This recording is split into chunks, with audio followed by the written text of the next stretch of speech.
بسم الله الرحمن الرحيم لم يكن الذين كفروا من أهل الكتاب والمشركين منفكين حتى تأتيهم البينة رسول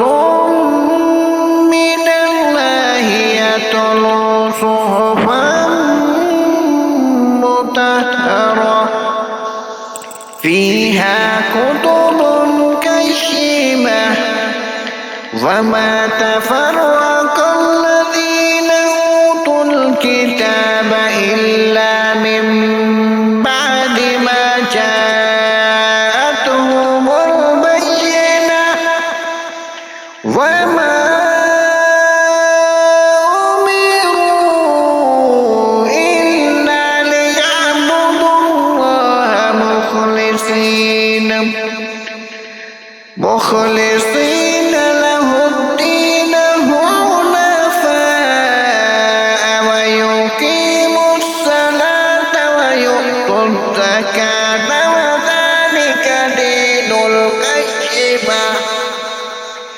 إن الذين كفروا من أهل الكتاب والمشركين في نار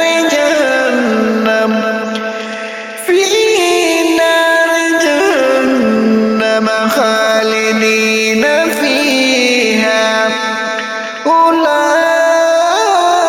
أولئك هم شر البرية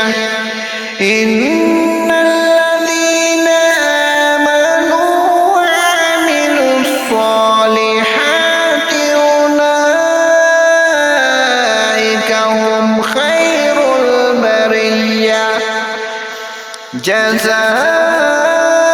جزاؤهم عند ربهم جنات